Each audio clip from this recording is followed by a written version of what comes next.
So what we are rating this as is an EF2 with maximum winds of about 115 miles per hour. The max width of this tornado looks like it was about 1/4 of a mile wide. And how long does it take, say for all the damage that you saw today, how long would you say it takes a tornado to be able to create this kind of damage, and why are the warnings so important to let people know, hey, this is possibly on the way? This tornado was probably on the ground for, it wasn't on the ground for very long. Again, 6 miles, a 6-mile long path. Maybe on the ground for a few minutes, not long at all. When we do issue warnings, it should go off on people's phones. Sometimes it works as intended, sometimes it doesn't work as intended, but we want people to get in, get down, cover up. A lot of the folks that we talked with today said that they actually heard the tornado coming. Their power went off first, and so they were able to take shelter because they actually heard the tornado itself coming. So the injuries that we heard about today were mostly scrapes and bruises from when the homes themselves were damaged. So very minor injuries, and we are very thankful for that. And you know, our thoughts and our prayers are with everybody whose lives and homes were impacted today. And we hate that the folks that we had to meet today, we hate having to meet them in those situations. Was this expected? This is severe weather season. So our main severe weather season is in the spring, March through May, and being in March, it's not unexpected at all to have severe weather at this time of year. Our secondary severe weather season is usually in late fall, and of course anytime we have a tropical event we could see severe weather as well. So in this part of the country we could see severe weather any time of year. For this particular event, we did start briefing our emergency management partners a couple of days in advance that we could see severe weather on Wednesday. And we saw severe weather in Texas, we saw severe weather in Louisiana with this same system as it marched towards the southeast. So we were briefing our partners that severe weather could happen with the same system. How long did it take to survey today, and how would you compare that to, say, other sites that you visited? Today I only did Pickens County today, so I was here in Pickens County all day working very closely with emergency management. It was a long day, got out here at about 10 o'clock after working with the folks in the office this morning to try to figure out where all we needed to be going. So again, working very closely with Pickens County and South Carolina Emergency Management. We were driving down roads and crisscrossing roads to try to figure out the beginning point, the ending point, and the worst of the damage. Because again, we want to get that path length, the path width, and the maximum intensity to try to get that EF scale rating. Because we rate the tornado based on the worst of the damage. And again, I was out here all day because now we're done with this particular tornado, but we had several warnings yesterday. We had warnings all up in North Carolina. I'm going to be out all day tomorrow. Could you repeat what the magnitude of the tornado was? Sure. The tornado that we surveyed today here in Pickens County, we ended up rating it as an EF2 tornado with maximum winds of about 115 miles per hour. What's next? You've done your survey today. I mean, as far as Pickens County specifically, what's next? What I have to do now for this tornado is I need to get back to the office and we need to wrap it all up. So what we do is we take all of these points, we put it all together. We have to issue a public information statement with a narrative summary, and we make it official. So we have to go through quality control all the points, make sure everything is done correctly, make sure all the pictures are there correctly, and issue that statement so that you guys in the media have everything correct and put together so that you can do what you need to do, so that the TV meteorologists can put together their packages and everything that they want to do with it as well. For the folks here in Pickens County, I imagine they'll be cleaning up for a while from this. There were some areas that had, again, a lot of tree damage. So the damage to homes is one thing, and lots of times homeowners insurance will cover that. Sometimes the damage, the tree damage, sometimes homeowners insurance doesn't cover that. So that's a whole different aspect of cleanup.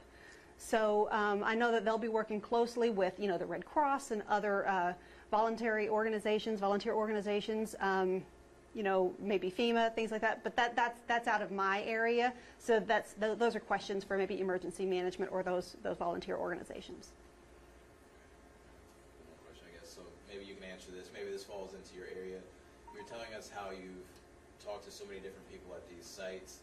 Maybe what's a message, just from your perspective, what message do you have for those who may have home damage now or may have lost their homes or don't really know what's next? Just from a human standpoint, from the people that you've talked to before in the past.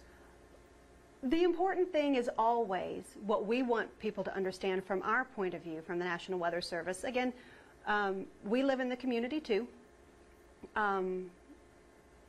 We get the warnings too. We live here. This is very important for us. Sometimes the science isn't always there yet, but this is very important to us to always get it right to the best of our scientific ability. I got warnings last night on my phone. People I knew took shelter.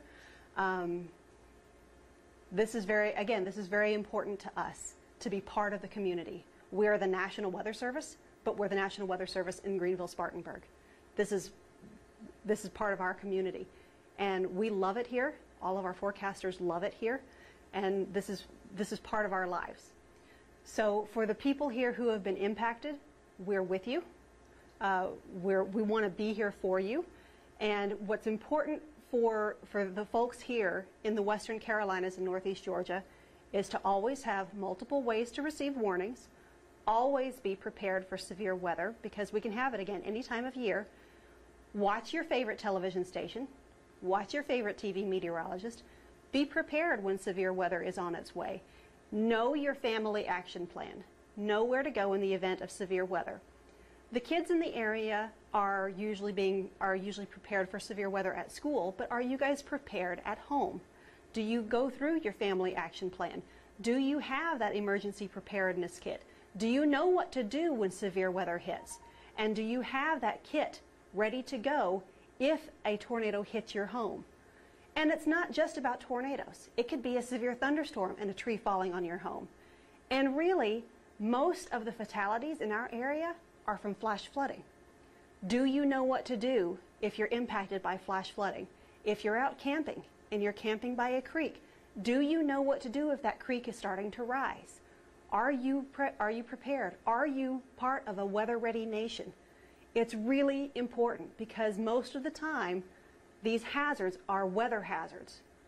Most of the disasters across the area are weather-related hazards. So it's really important for folks to know and understand how to respond to these weather hazards. Well said. Is there anything else you'd like to add? The only other thing I'd like to add, in this case, yes, it was a tornado.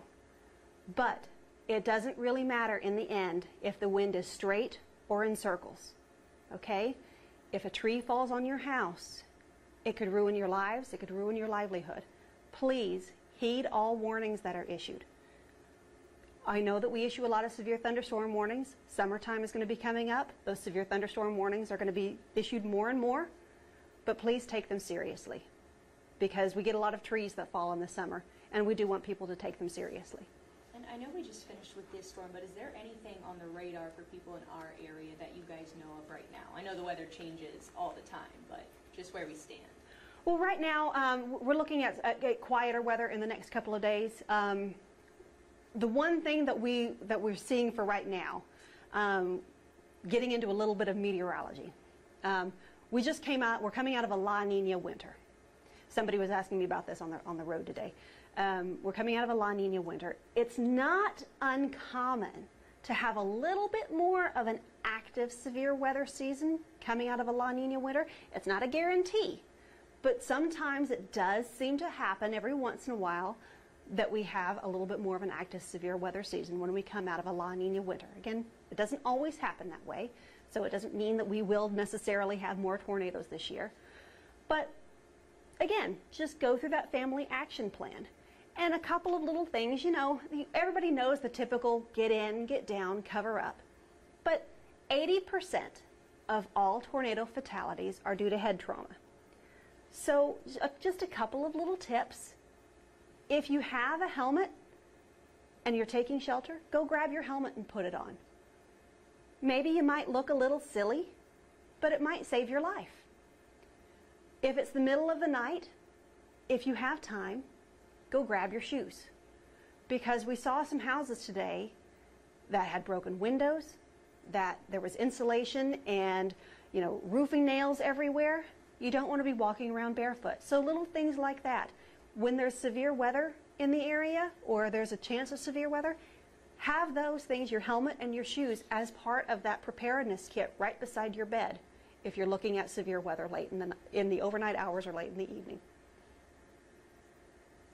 Thank you so much. Anything else, guys? You guys have any other questions? I think that's it. Thank you. Thank you so All right. much. You're welcome.